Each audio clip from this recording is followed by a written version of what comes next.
Hello everyone, welcome to GUNFACE, and today we have the second part of the MCU podcast. Today we're talking about the Phase 2, and starting off with Iron Man 3. Here's Peter, and here's my brother here. Iron Man 3, the first movie of the Phase 2, kicked off on May the 3rd, 2013, and it got stellar it's pretty reviews. bad. It was amazing. Everybody loved it.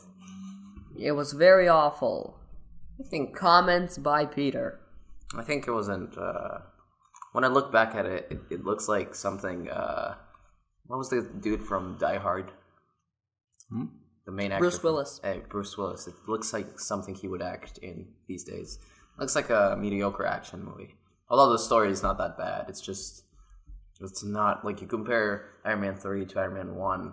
Iron Man 1 is this like really a movie by the comic books. And Iron Man 3 just throws everything in the trash. After the second one, Iron Man 3 was supposed to be more about Tony Stark and his persona, but it did not. Nah, it wasn't. And it was awful, and it still made billion. It wasn't dollars. It wasn't awful. It's just not. What I think it was awful. I specifically remember the action scenes being really bad. Like whenever he's out of his suit, like when there's actually the one with when he's trapped and tries to escape. I remember that being really, really bad. Like I remember that looking like. That was fun. It was fun. Where the suit I can't parts are remember flying what it actually towards looked him. like, but it was kind of fun to watch. It was. it was a cool scene, but I honestly can't remember exactly what it looked like visually. Oh yeah, it looks like something you would see in 96 Hours. Yeah. You know that movie, but a bit worse. So it's like it's not really what you want from a Marvel movie. Yeah. You know. I honestly feel like the villains ruined that movie the most. Oh yeah, why not? Because that was like, what was that? The guy who was the actor who was supposed to be what was his name? John. Huh? Supposed to be what? You know, who was faking like he was the acting Mandarin. as Sir Ben Kingsley. Yeah, I love him. I love him as an awesome. actor. Yeah. And I thought he was like while you're watching the movie, he did a good job. Yeah, with what he had, he did a good job. Once you realize that he was fake and go back to his performance, that was brilliant. Yeah, it was pretty My good. favorite But part I don't of that like what movie they did was to that character. goal. What? My favorite part of that movie is when he goes goal. I don't remember that. My favorite part. You don't remember that? No. It's really funny. I just remember most of the things I remember from that movie is the terrible ending. Well, not terrible. Like the whole fight scene. It's pretty fun, and then he just destroys probably billions of dollars worth of suits. At least Why? billions. At least $1 billion. Why? And then he just continues on to build them like nothing happened. Like there's at least another 20 suits in the future movies. Yeah, especially in the Spider-Man Homecoming. Yeah, what the hell? And the worst thing about this is like it's supposed to be this movie that brings him and Pepper, right? It brings him and Pepper together, but then it actually does. But but then like Marvel had contract issues with the actor. That was her fault. Yeah, Gwyneth Paltrow. Yeah, but eventually That bitch. looks like she's back now. I mean, Spider-Man Homecoming. Yeah. But like I think that ruins the point of the movie. If they're like, oh, they're finally happy, finally something, they'll be in a normal relationship, as normal as they can, as it gets. Yeah, but Not. like in the next few movies, all you get is a reference to her in Age of Ultron, and that's it. And in Civil War, it was like, Civil War. me and Pepper are having problems. That's in Civil War. You guys were having problems. I thought you solved it. Yeah, but then in Spider-Man Homecoming, she's back again. It's like nothing happened. Like these My last advice to them 5 is movies never happened. Like end it before it's too late. You don't want to ruin your life with a bad they're relationship. engaged now, so who knows what's gonna happen. Yeah, but like Peter speaking from experience. oh by the yeah. way. Definitely from experience. 15 and count. It was directed by Shane Black. What do you think about him? Never heard of him. I only know this movie of his. But go check what movies he did.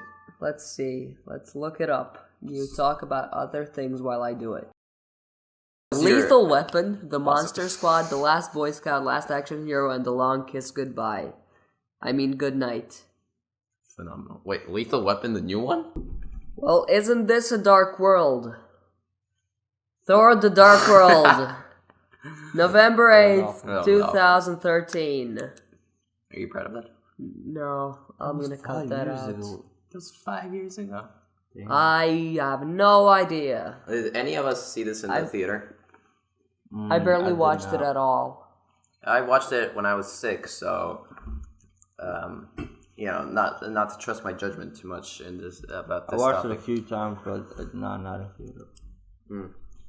It's I told you this before we started filming, but I like the Visuals? the visuals and the style of the movie. I like the cinematography. All of that is good, but the story and especially the villain, it's just so bland. The villain was so unoriginal. No, but the thing is, unimaginative. in comic books, Malekith is an awesome villain. Yeah. And that he had so much potential, but the story just had too much plot holes and...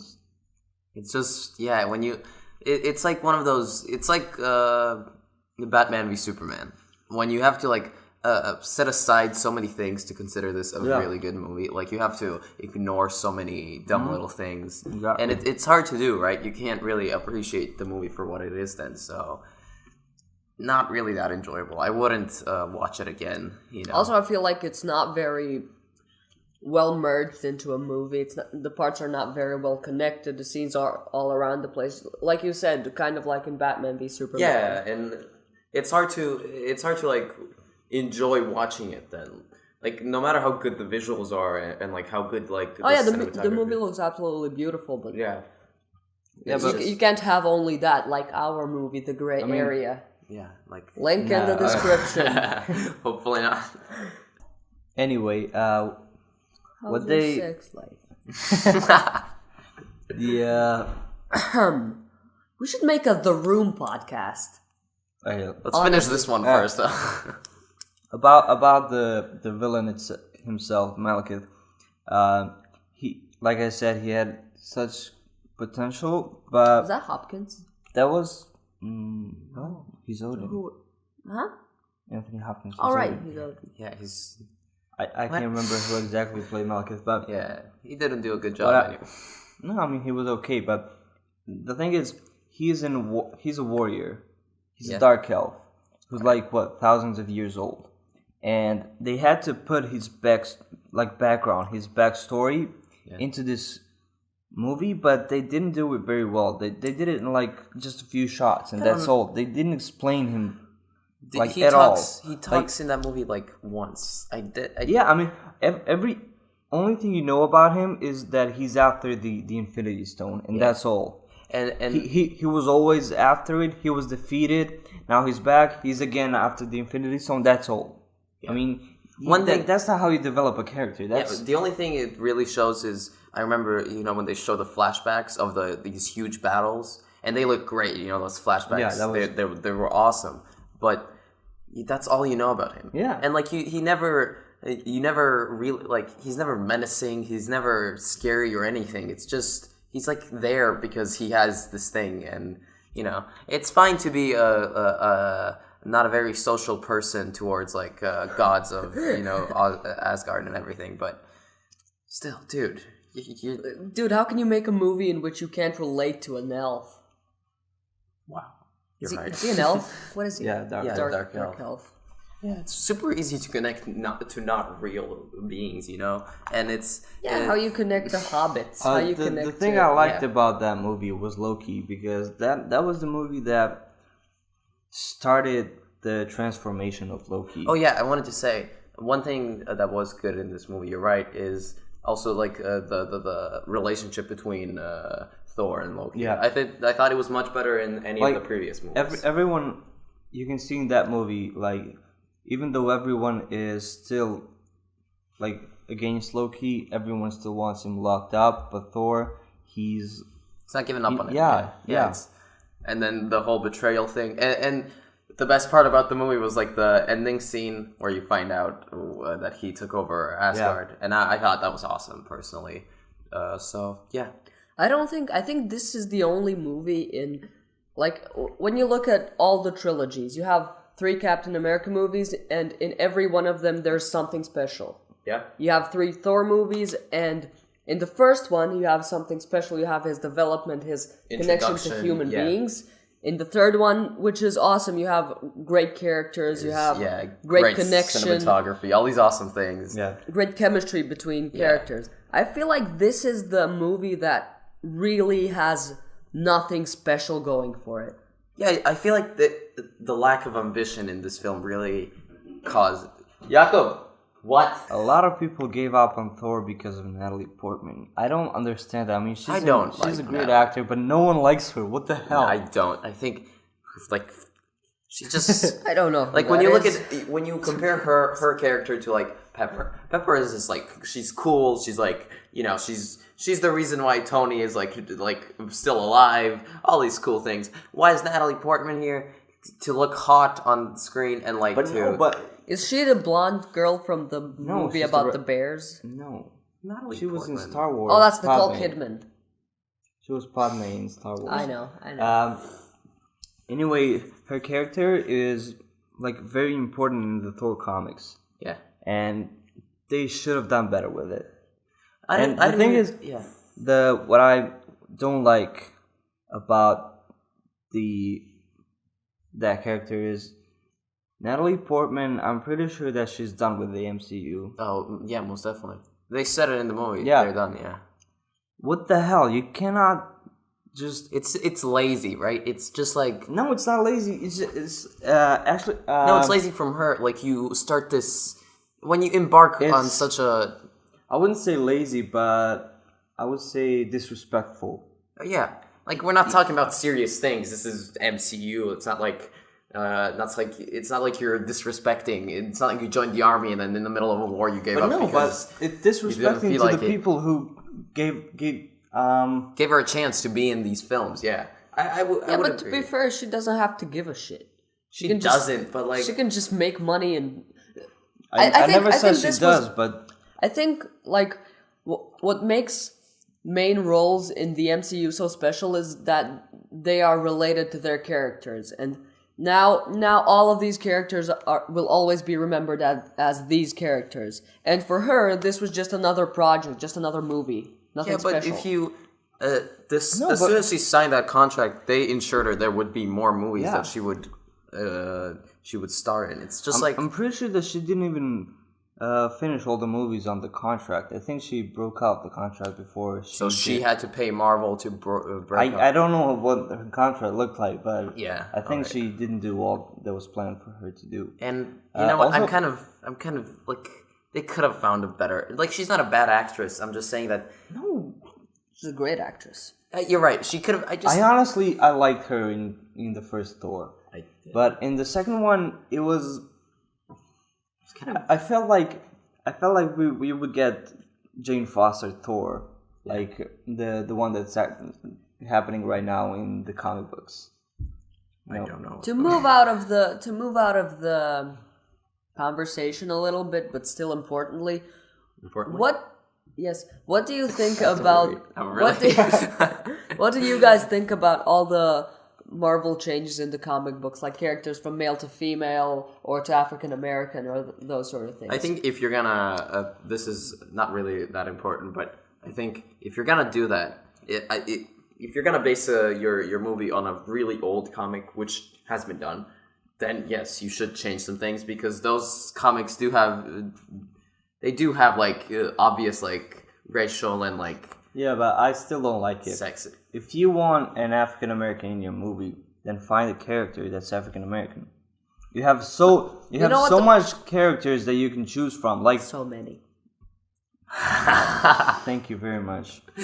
But give me an example of that happening, changing the for the better. I don't know. No, they happen in the comics, not in the Thor. Look at Iron Man. Look at Thor. Look at Spider-Man. Recently they made a female black Iron Man. Yeah, they made comic. a female black Iron Man and the female Thor. I don't. Riri Williams, but but I see that's the problem I have with that is that they're just changing it for the sake of changing it, just to appeal to the bigger And to also the the thing is, actually, if you say I don't like this I don't like that Tony Stark is being replaced by this African American girl. Yeah, but the You're thing not is, being. he's not. Wait, He's actually still alive and well in those comic books. Yeah, but he's not. He's the same, mentoring her. He's not the same character though. He's literally mentoring her. No, he's not the same character because he's not Iron Man anymore. He's just mentor. He's just a mentor. He's not. She's supposed he's to not take in the his main mantle. plan. Yeah, But actually, that's But even look- not true. The current Iron Man is Doctor Doom. He's that's some Iron Man crazy right now, but Marvel crap right yeah, there. let's but just not go into comic books. Wait. It gets too complicated. But I'm pretty sure that War Machine was white in comic books. I'm not sure before. I can check. I can check. But that's like War Machines kill. But like they color. sometimes like I mean, change it changing a just for the character like that is I don't like it, but that's okay. But changing someone like making Captain America black, I would not like that. Or making Black Panther white, that would be even worse. Yeah. You have so much characters. If you want to make if you want to make a movie about a black character, you have so many characters to choose off. Like pick someone you like. I'm sure if you don't like that one, you'll find someone you like. And also when you're in the movie, I'm sorry, but like when you're in the movie, there's no need to stick strictly to the foundations of the comics as far as character development goes. Yeah, but people take respect this, it. Like but like you can take this African American character, and which is probably like if he's not very well developed in the comics, you can make him something much better. That's another thing. This is not really Marvel. It's not Marvel at all. But what was his name? Deadshot from Suicide Squad. Yeah, he was white. But I kind of like it this way. I think they put their own spin on the character. They basically made him. They made Will Smith the murderer. That's okay. But it works well. If you make up a completely new character and just take the same superpowers, take the same suit anyway, doesn't matter if it's the same character. But if you change a white man just to make him a black man, what's the point of that? Yeah, but they did. The thing about that shot is he's always wearing the suit. Yeah. If you're not reading the Deadshot comic books, the chances you're not even gonna know his race. Oh yeah, it's like he takes the mask off once in every like dozen comics, because somebody rips his mask off. No, it's his family actually. But yeah, that's something that where the race doesn't really play that much overall. But like But like I said, making Black Panther white, that would be that would be an outrage, of course. But like I wanted to say that Suicide Squad is an example of how to do that right. They didn't make the character black for the sake of being black. They made him because they were making this to suit the actor. Because they liked the actor and they didn't really care about what he looks like. But also, I feel like this character that they made fits much better to the story that they made than this Deadshot who doesn't talk much, who doesn't just kills people. I mean, it's still about appealing to more people, and it's still about diversity and stuff. But if you do it properly, it's all good. Oh yeah, it works. It's totally fine then. Also, I wanted to say, if you don't like the black girl Iron Man, you're neither racist nor sexist. You just like the character. Yes, but the thing is, what Marvel is doing right now, changing the characters, but I don't mind it. If you don't like it, you don't have to read it. That's true. I mean, making Sam Wilson Captain America, I'm okay with that because Steve died. Okay, so what? Steve died. He was around for 70 years or something. Okay, yeah, that's true. I mean, you gotta do something to change it up a bit. People are sick of reading the same things over again. Yeah, you can't continually. But the thing is, making Miles Morales Spider-Man, that was widely accepted. That's one of the good things they did. With changing the race. Yeah. Yeah. But they didn't completely change the character because Peter Parker was still alive at the time that Miles Morales became Spider-Man. He was mentoring him. Eventually, Peter died, but it doesn't matter right now.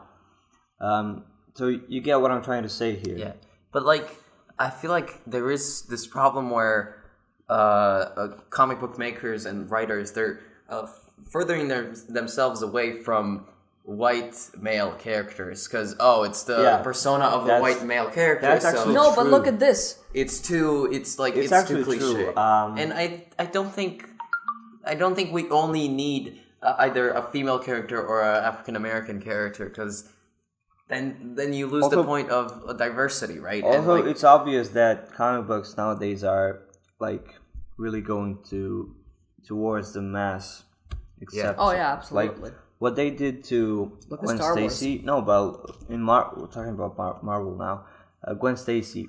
Sure. So first they made Spider-Gwen. Okay, that was like made a female Spider-Man. I don't like that character. Doesn't matter. You don't like her. Everyone else does. But then they did. Not everyone else does. Everyone liked it. It was like so popular. A lot of people like it. Yeah. And then because that was so popular, they did Venom, which was even more popular. It was a mashup with Spider-Gwen and Venom. And after that, they did Gwenpool. Like that's overreacting, right? Gwenpool? Yeah, Deadpool and Gwen. Spider-Gwen. Oh Spider-Gwen was that pool of the universe. It's complicated, but yeah. All right. That's overreacting, but I think we've gone a bit too far. Into this. Yeah. So next movie. So that was dark. That was Thor: The Dark World. Jesus. Captain America: The Winter Soldier. One of my arguably the best one in Phase 2. Arguably, very arguably. Yeah. We could fight over The Russo brothers, April 4th, 2014. It made $700 million. $billion. $700 million. $714.3 million. I was close. You were not. Yeah, but the Russo brothers, they're like talking about MCU. They're doing a very good work. Yeah. Also, like what they did with the Avengers and now the Winter Soldier, what they're doing right now with the Infinity War. You love it. Yeah, I love it. I love also, it too, yeah. like I think they're great directors. Their marketing team is brilliant. Oh my god! I gotta say that. Like, much better than Spider-Man, which is soon to come. Spider-Man, Homecoming. Worst. It was. Oh, that was awful. Oh, no, that was all right. That was Spider-Man Homecoming. Just to say that, we'll talk about 3, but it. It has the worst marketing campaign of all time. But I did want to say it's awful because they show you everything. The only thing I liked about it was the posters, honestly. Oh yeah, the posters were pretty good. How about we talk about Winter Soldier? Winter Soldier, right? I think when Civil War actually came out, a lot of people immediately were like, "Oh, this is the best by far Marvel movie. You know, this is the only one who actually takes. This is the only movie which actually takes a risk." But it wasn't really like that, was it? And I think people, kind of forgot a bit about Winter Soldier because of that. And but like the genuinely accepted is like that the Captain America goes better with each film. Oh yeah, and the second one is better than the first one. Third one is better than the second one. I'm not saying this movie doesn't have. No, I'm not. I'm just saying like generally the people like the third one better. Oh yeah, because but the second one was. Yeah, it was like one of the best movies in the Phase 2. You didn't like this? No, I didn't. I preferred this one over the Civil War one. I would. I don't. I'm actually not sure, but I don't want to talk about Civil War now because I have some. We'll talk about it later. Oh yeah. I really, really love this movie. I think the story is so awesome, and there's so many badass moments with Bucky and Captain fighting together. And versus each other, of course. Well, that's most of the movie, and and the ending with the when the ship goes up in the air and the whole shield starts crumbling. It's freaking phenomenal. One complaint I would straight up have to say with this movie is that I think they rushed it a bit. I think it could have been a bit slower. I think I feel like you have this pace of the movie where it goes nicely, and then suddenly there's this 10 or 15 minutes of action, and then it goes nicely, and then rinse and repeat all over till the end of the movie. I don't know, but it kind of fits in. I prefer that because it's unpredictable. Okay, but I feel like because you don't expect all of this part to happen so soon, and then it happens, and then it slows down. Yeah, it kind of explains it. It might seem weird to you, but when you think about it, you're actually going through it as through the eyes of Captain America, because at the beginning, like, okay, everything's okay, everything's nice. Then Nick Fury gets shot. Yeah. Things go boom. Yeah, and then he goes they go incognito, to that, Yeah. He goes on the run. Everything is smooth. He's just slowly running away. Like, he's not rushing anywhere. He's investigating. And then when they find out what... thing about the grapes, though? Grapes? Why are the grapes so important? What grapes? You know, when Bucky buys grapes and then they recognize him, and that causes a million memes. Grapes. I can't remember anything about grapes. What you're talking about. It doesn't matter. No, there's a peanut in my fucking eye. I'm fine. But I wanted to say there's a couple of scenes. There's a couple of scenes where I think they could have slowed it down a bit more to explain a bit more. I remember you having a lot of complaints about the whole last scene. Where was everybody? Where was Tony? Where were all these heroes when they needed them? That's why that's what he was saying. That's what. Yeah, that's what he was telling me about the Suicide Squad movie. What do you mean? He says, both of you said, like, where's everyone else? Yeah, but like you... Doesn't matter, though. No, but this one... No, but when you think about it... I think they could have... But like, you know, the last scene... The reason it's happening so fast, what you were talking about before, the reason it's happening so fast is because no one else can hear about it. Like, no, but I'm saying you can't have Iron Man flying around. That's why it has to happen. I know, but like you have. It has to happen fast enough for him not to notice it. That's not my complaint. My complaint is that they have these great like scenes where they're all together in a room, and where I think you need this slow, nice dialogue scene to explain this complicated plot just a bit more. No. And they don't. Like the last, we're in the bunker when we're in that bunker or that bridge or whatever it is. When they first see Nick Fury after he supposedly died, I think that could have been like they met with Nick Fury and they were like, oh hell yeah, now we have a plan, and then it just cuts to them going to S.H.I.E.L.D.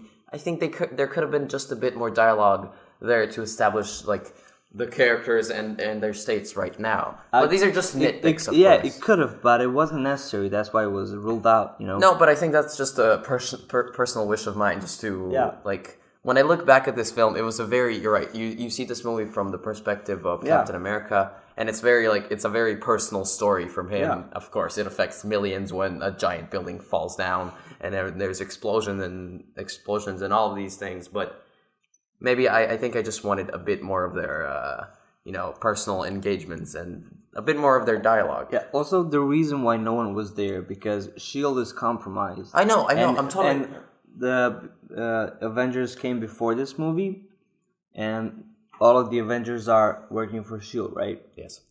So Captain America just found out that S.H.I.E.L.D. is compromised. You don't know who to trust, No, that's why you can't call. You can't call the Hulk. Yeah. Because he might be. He's not. But you can't know that. Me and you and Patrick were having this conversation a long time ago, and Patrick, you were arguing against it. You thought they should they should have called Iron Man. They should have called the Hulk. They should have it's the main argument. The main argument. The main argument about why there wasn't anyone else was because it's Captain America movie. But no, in Civil War you get all of them in because it's a civil war.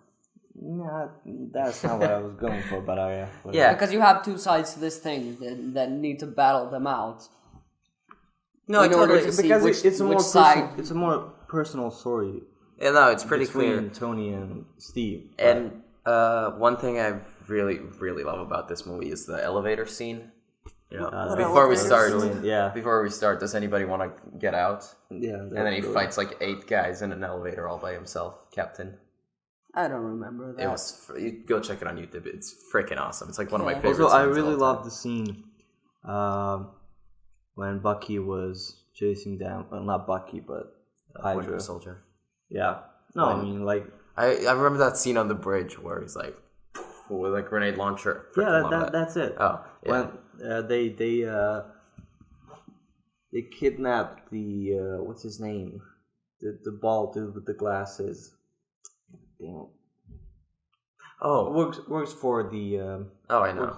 He's Hydra. When they're on the tower and they're like, I'm throw you out the roof. Yeah, I know you won't do that, and then then she pushes it. that. Yeah, the audience gets it. Everybody understands. One more thing, like there's a dozen of these amazing scenes, like so fun. No, it's fine. We have plenty of time. One more scene that when Zemo shows up. Well, doesn't really show up, but when they go to the secret old Hydra place. Not Zemo, Zola. Zola, right? Zola, yeah, and it's so cool. It actually is Zola, but yeah. Yeah, really, really cool. That was cool. All right, that's it. You have any more We said thoughts? nothing about Black Widow. I feel like in this movie. Also, the introduction of the guy with wings. What's his name? Falcon. Sam Wills. So, Black Widow. I feel like the MCU is using her the wrong way. She's just there to. So you can have a female. No, but character. she's just there when someone needs her. Like, she was in Iron Man. Because Tony needed her. She was in this because you need someone to help Captain. Yeah, you need someone, but you don't know who to trust, so you just throw in a Russian spy. Yeah, sure. That was. And I understand. Yeah, I understand that. But and I feel like that's why people don't want to see a Black Widow standalone movie. I'd love to see a Black Widow standalone movie, like when she was a child. They don't want it because they don't understand the character that much. Because she's only there to fill in the holes. Yeah, and I think that's why Patrick... Imagine an origin story about Black Widow. That's what I wanted to say. Patrick, you're right. Like, an origin story it doesn't have anything to do with this. Nothing to do with Marvel or anything, like any of these superheroes. It could totally be before MCU, before it's everything. Just like she's in the SSSR, she's like going through training, all these crazy things. Yeah. And I think it would be great, you would get to know much more about the character. Like, we're getting a Captain Marvel movie that's happening in the 90s, 80s, I'm not sure. So it's happening before the MCU, so why can't we get another I'd love just a string of movies. We didn't have a great spy movie in the last couple of years. At least 5-10 years. There's this new they just made a movie similar to what I think we're all imagining. What, Red Sparrow? Did you see it? Yeah, I haven't seen it, but I don't want to see that really, because then I feel like it'll ruin this, Actually, it does not have. Is the movie even happening? Very good reviews. Red Sparrow? Yeah. Then I don't really want to see it at all. It's I love Jennifer Lawrence. I do, but and she's in this movie. And I want to see it because I think it has an interesting story. Yeah. But yeah, not very good reviews. Not very good reviews. But I'm not, from the trailer and things we know about the Red Sparrow without seeing it, it does look a lot like what we could expect from Black Widow. But pretty much exactly like how I imagined this, this. Yeah, but imagine that happening in the MCU. With their budget, I wanted to say their resources. That would be I really want this string of movies. Now that you're running out of things to do, really, I want this. Well, not really, but I want this string of movies in the 70s, 80s, and 90s, similar to what X-Men did.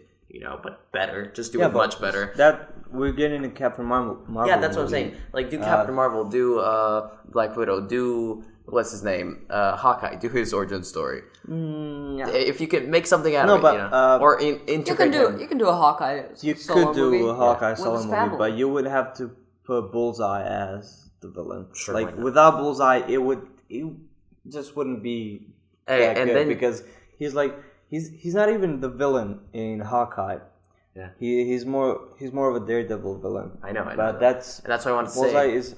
You have this. You have. He was Daredevil. so awful in Daredevil. Oh, the movie. In the movie, yeah, but I want to say not to talk about that. In the TV show, Daredevil, if you take someone like Bullseye, then you can't put it in one of my favorite TV shows, Daredevil. So I think this is one of the mistakes of the MCU, where they don't integrate someone like Daredevil into which I think he would. You can easily do it though. But they don't want Yeah, to. but the thing is, there's a big difference between Netflix, Marvel shows, and ABC, because because Netflix TV shows are pretty much independent. They can do whatever they want. Yeah, they're not. Yeah, While nowhere. ABC, like, I don't know what was the last time you saw Agents of Shield, but they are no. It gets better, seriously though. It does. Right. And it is majorly influenced by the movies in the MCU. Netflix also, like, you get these constant references to the movies. References, but not actual things. Like no, but you do. Like, did you see Jessica Jones? No. That there's a whole episode dedicated to this psychopath who, like, wants to kill. It's just this woman with her husband. Their daughter died in the incident. That's what they keep on referring it to of 2012. Sokovia? No, not Sokovia. 2012. The New York. Yeah. So she wants to kill all these heroes one by one on their own. So there's this whole episode dedicated to her trying to kill Jessica because she's one of them, right? Yeah, but the thing in Agents of Shield, it starts off after the Avengers, after the New York. Dumbest way possible. I'm sorry, but season 1 is not good. It's not. Season 2 is watchable. Yeah, but 3, 4, and especially 5, good, amazing. Seriously though, season 5 is very good. Season 4, my favorite part of season 4, season 4 was Ghost Rider. Yeah, you keep on talking about him. Yeah.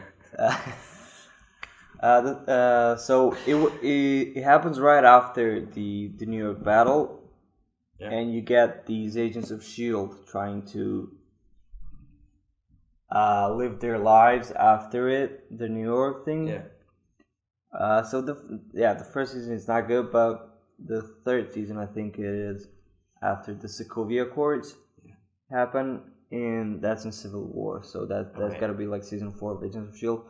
You actually get Daisy Johnson signing these Sokovia Accords. Oh, that's pretty cool. Yeah, like everything that happens in the MCU is majorly influencing. Yeah, I think Netflix doesn't take these steps too much, but Netflix, this might, like, you might disagree with this. We might have to move. We have to move. All right, well, that's our opinion on what. What we're doing. Should we We're back. Hi guys. Hi ladies and gentlemen. This is part 3. I'm kidding. We took a short commercial break, but we're back now, and we killed Patrick. Yeah, we lost our host. So I guess I'm taking over. Yeah, I should get better now. All right. Where did we stop? I have no idea, but let's just say we ended up on... ended... That's our opinions on Winter Soldier. Yeah. Next we have Guardians of the Galaxy. August 1, 2014. Arguably the best movie from Phase 2. James Gunn, yeah. Great actors. So moving on. No, I'm kidding. Yeah, what makes this movie special to you? To me? Yes. It's just like something a lot more visual than the other movies in the MCU. Oh, for sure. Yeah. But like by that point. Definitely. And it was like a visual spectacle. Yeah, to see the universe. It was also, in my opinion, one of the best visual effects of that year. 2014. Yeah. Yeah, most I'm pretty sure it got a nomination for best special effects. Yeah. Well, we're not gonna check that up now. We'll check it. I think both 1 and 2 got nominated. Yeah. Not sure about that though. Yeah, you're definitely right. It was. I think the first time we ever, like, the only thing I can compare this movie to for the time is Star Trek.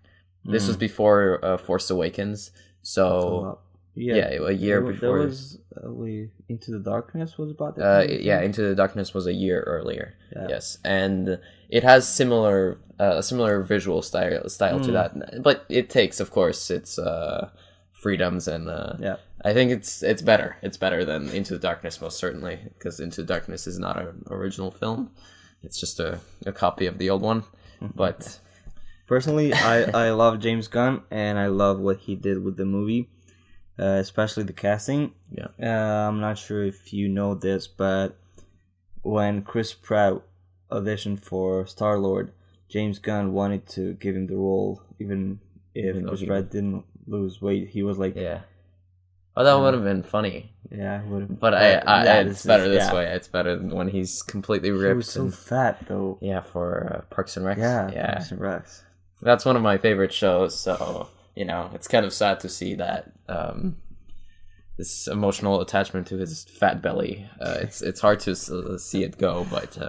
also, I'm not sure if everyone is aware of this, but James Gunn recently confirmed on his Twitter that Groot actually died. Yeah, that's pretty. That makes it all the more. Yeah, that makes the best scenes all the more sad. Yeah. So the original Groot from that movie is dead now. That's sad. But I did want to say that this Marvel movies continually have great openings, and this one continues that tradition. Yeah. And it hits you. I remember watching it with my family, and we had no idea what Guardians of the Galaxy was about. I've never read any comics before that. I never did. I never knew it existed before I went to the theater. But I just remember the soundtrack hitting you, and you're like, this is great. This is great. And yeah, it just continues from there with its great visuals, great, amazing soundtrack. It started. It's a great soundtrack.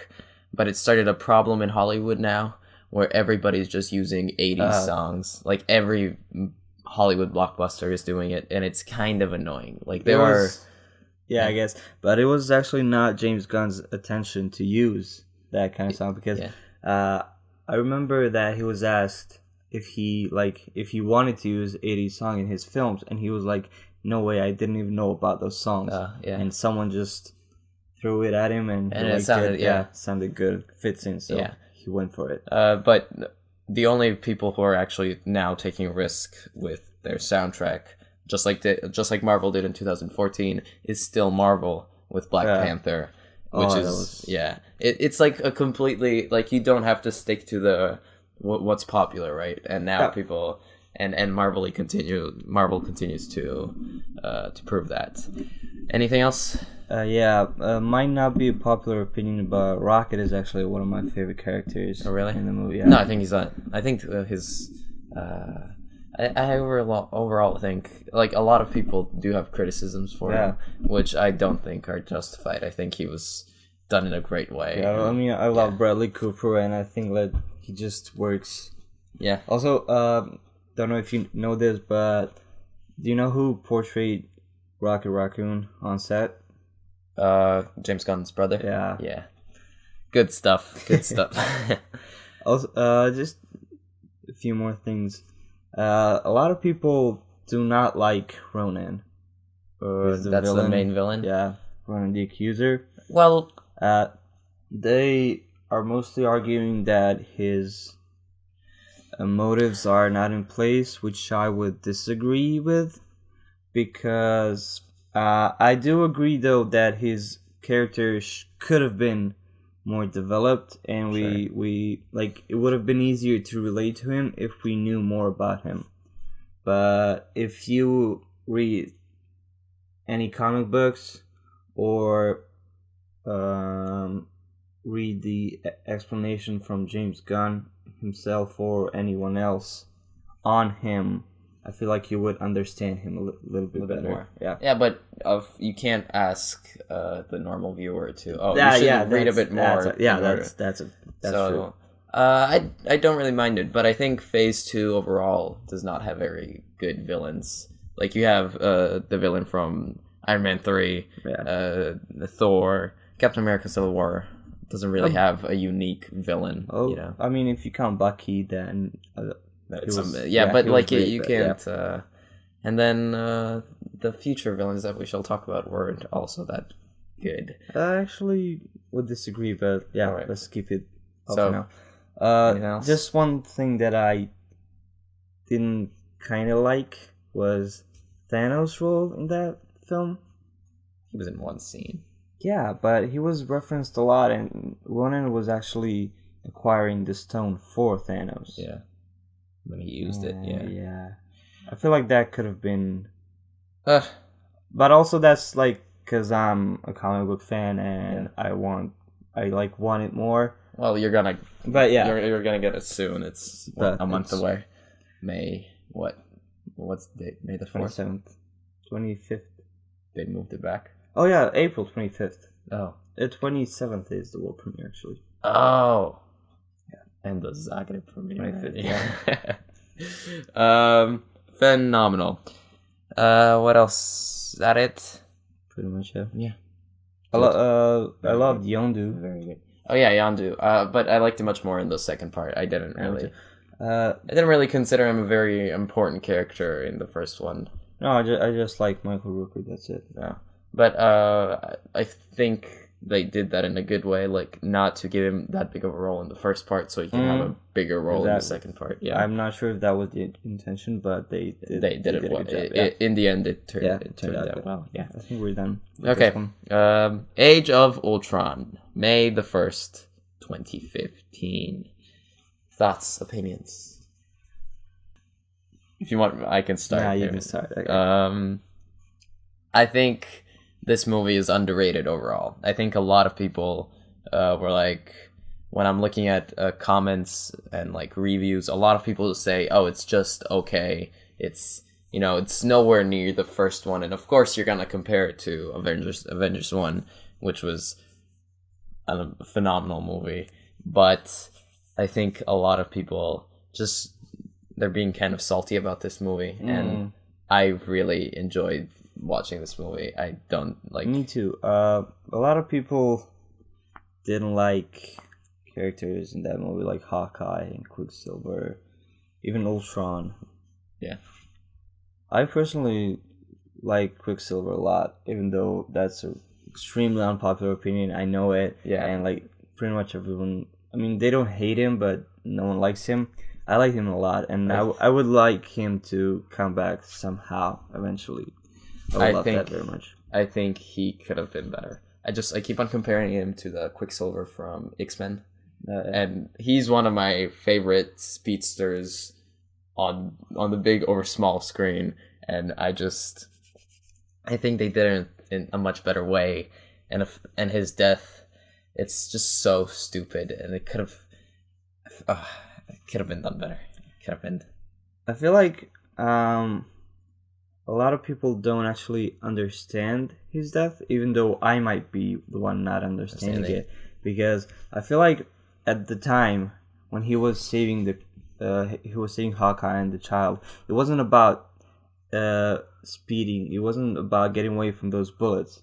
It was about saving those people it's just no matter the cost. And it looks no, it's just the way I saw it, and it just bothers me. I'm sorry, but it bothers me so much every time. Like I see everyone it. else, I know. That's what I say. I might be the one. Yeah. What do you think about the whole Sokovia, them blowing up a city, and now everybody hates them? No, I mean, any firm opinions? They did what they had to do. I mean, yeah, I agree. I think like the Sokovia Accords, they came later, but they made they were very important to the Phase 3 of the MCU, especially in the Civil War. Sure. I personally did not like it. Oh, you don't like the story? The whole Sokovia Accords thing. Well, that comes further on. Yeah, that's why I say it has a major influence later on. Yeah. We'll talk about it, but how about the villain? Ultron? Yes. I forgot his name, even though his name is in the name of the title. I liked him. Yeah, me too. Didn't really like his look, to be honest. Oh, really? I felt like he would be a lot more menacing and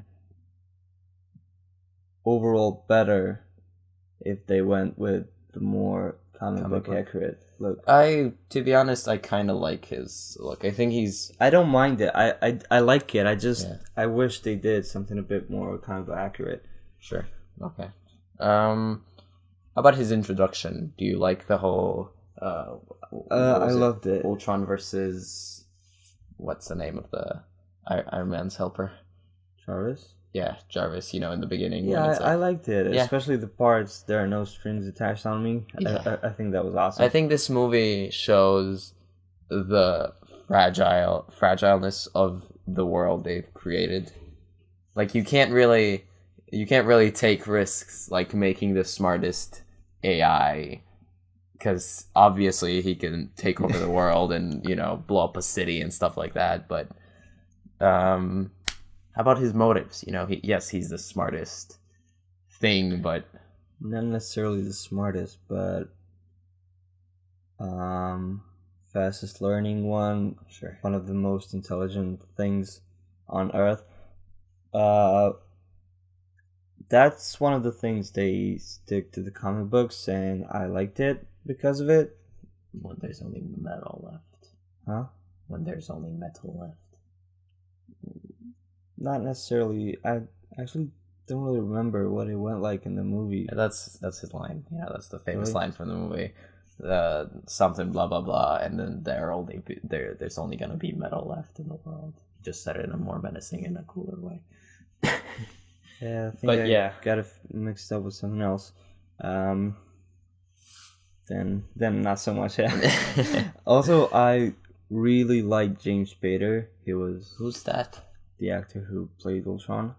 Okay, sure. He was aiming for like no accent English, accentless something. I think he did a good job. Well, I would agree. I like him. I think people they criticize it a lot because of his motives and his.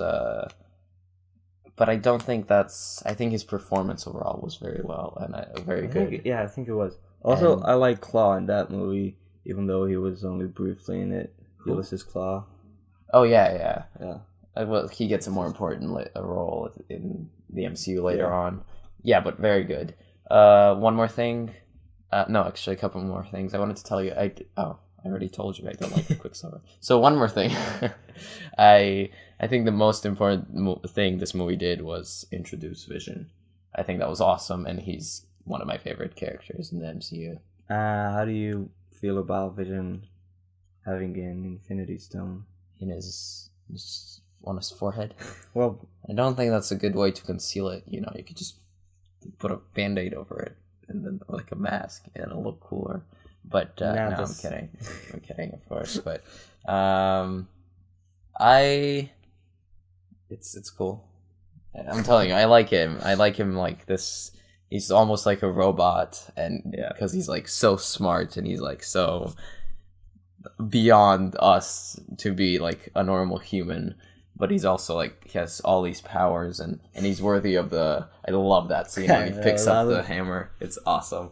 And I wonder if Paul Bettany watched the Avengers. I think he had to. He had to be at the world premiere, so I think they forced him to. He actually had it. It was he in had his a real contract. role in it. Yeah. Yeah. What about Scarlet Witch? I like her. I think she is better developed in the future movies, Civil War, but no, she did a good job here. But I feel like she is getting a much more important role in Infinity War and later on. Hopefully, I really hope they do something. Really, I hope they make her important and really powerful, like because she's in the comic good, books. she's a good character. Yeah. overall. Also, one thing about her is people are complaining that she doesn't look comic accurate, but if you've seen that's one of the things that I like actually this. I don't think anyone would like a comic book accurate Scarlet Witch. Yeah, me neither. Live action. One thing I don't like about her is the special effects they used as her magic, and I think that could have looked better. I think they could have made it better. I don't know how you feel. Like I honestly can't really remember what it it's looked just like in the. do you know Violet from The Incredibles? Her shields. Yeah. It's just red. Oh yeah. It's just red, and I think it could have. I don't know. Oh. It's a small nitpick, No, I mean, but but her powers actually do look like giant red circles. Oh well, yeah, but I don't know. I don't. It's It's kind of you see this. I think by making it look that way, you lose the ability to make cooler action sequences with her. That's why I said I hope they develop her Like more she gets in more the future powerful, so movie. Yeah. like, she gets more powers. That could work, but currently I don't really like the way her. I feel like her powers could be anything, but they're probably gonna make it red though. Yeah, well, I don't mind red. I just mind like the shield looking crap. It's fine, but okay. Let's hope it gets better. That's it. I think we're done. Good night, people. Goodbye. Ant-Man. We got one more. July 17th, 2015. We watched this one together. Did we? Yeah, in Zagreb. I mean, in our top secret headquarters in South Korea. It's good. Nothing special about it, but I think it was. I remember watching it with you guys, and it was really fun. And then I rewatched it a couple more times, and it's really fun. It's a really fun movie. It's one of the movies that sticks with you when you like. A lot of movies, when you watch them the first time, they're good, they're great, they're awesome, but then Like you you forget about rewatch them. them. No, but then you rewatch them, and it doesn't stick. Like Yeah, it doesn't. You know, It loses yeah. the quality. Yeah, but this movie, Ant-Man is like.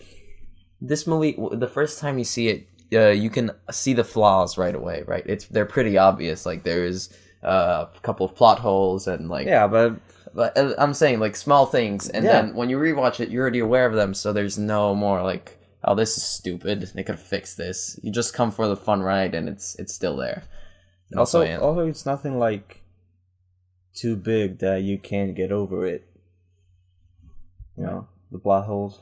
yeah, but I still think it's like, why would you put the guy who had like the Hydra thing on his neck? Why? Just put it on your stomach so nobody knows you're Hydra. Like, he had a Hydra tattoo on his neck. Put it on your like left thigh so no one's gonna look at your thigh. Comic books. Why not? You might as well put it on his freaking Yeah. forehead. You know, it's stupid stuff like that. But how about the villain? I actually loved him. Yeah? I think he was in. I actually. You were gonna say amazing, but not that. I actually loved Yellow Jacket a lot, Yeah. and I liked him a lot more in comic books. But I feel like they did a good job in the movie. All right. Darren Cross was good as a character, but how do you feel? How do you feel about Scott Lang being Ant-Man?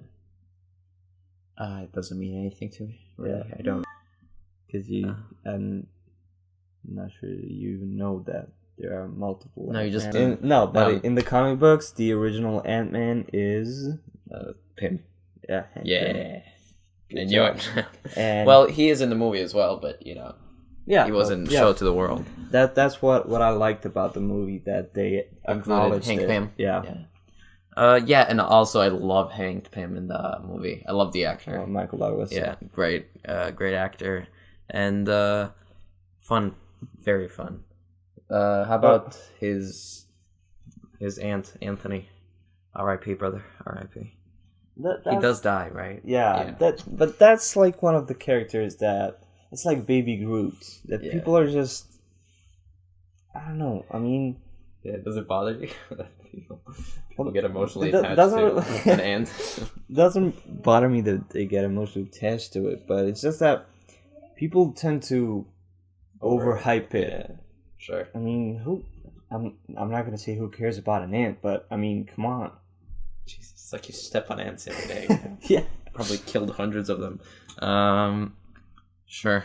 I understand. Actually, now that I think about it, the more I think about it, I'm not sure I understand Yellow Jacket's motives. To answer that question. In the comic books, he's like a mad scientist, and he's like completely insane. Isn't he a government official here that takes the situation over? Yeah, something like that. He's I think he's Hydra. Isn't he? I actually can't. It doesn't really matter, but yeah, he's not government. He works for Hydra. Pym, Oh. and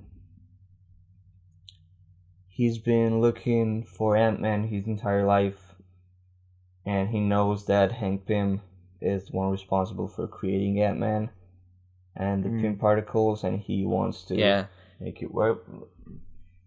I'm not sure. I mean, he's a former protege of Hank Pym.